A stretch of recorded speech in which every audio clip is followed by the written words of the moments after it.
Diabetes থাকলে এই আঙুরটা খেলে কিন্তু বিপদ হতে পারে, কিন্তু ঠিক নিয়মে খেলে এই আঙুরই আবার সুগার কন্ট্রোলেও সাহায্য করে। ডায়াবেটিস রোগীদের সবচেয়ে বড় ভয় কোন ফল খেলে সুগার বেড়ে যাবে না।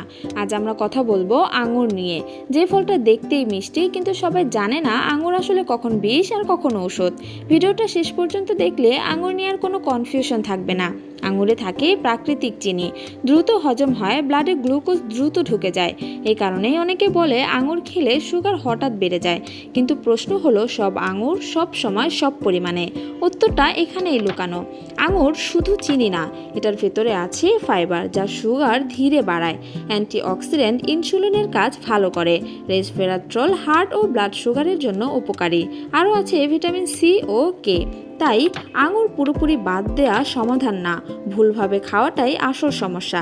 এবার আসি, ডায়াবেটিস থাকলে কখন আঙুর খাওয়া বিপজ্জনক। এই অংশটা খুব গুরুত্বপূর্ণ। খালি পেটে আঙুর, একসাথে অনেকগুলো আঙুর, রাতে আঙুর খাওয়া, আঙুরের জুস করে খাওয়া। এই সময় আঙুর খেলে ব্লাড সুগার হঠাৎ বেড়ে যায়, ইনসুলিন স্পাইক হয়, শরীর দুর্বল লাগতে পারে। তখন মানুষ ভাবে আঙুর মানেই ডায়াবেটিসের শত্রু। এবার আসি, ডায়াবেটিস রোগীরা কিভাবে আঙুর খাবেন। এখন আসল সমাধান। দিনে 5 থেকে 7টি আঙুরের বেশি না, কখনোই খালি পেটে না। দুপুরের খাবারের 1 থেকে 2 ঘন্টা পরে। আঙুরের সাথে কিছু প্রোটিন বা বাদাম থাকলে ভালো। এইভাবে খেলে সুগার ধীরে বাড়ে, হঠাৎ স্পাইক হয় না, ফলের উপকারও পাওয়া যায়। পরিমাণই এখানে আসল চাবিকাঠি। কারা আঙুর খাওয়ার আগে অবশ্যই সাবধান থাকবেন? যাদের ইনসুলিন নেওয়া লাগে, যাদের সুগার সবসময় 250+ থাকে, যাদের ডাক্তার ফল সীমিত করতে বলেছেন, এদের ক্ষেত্রে অবশ্যই ডাক্তারের পরামর্শ দরকার।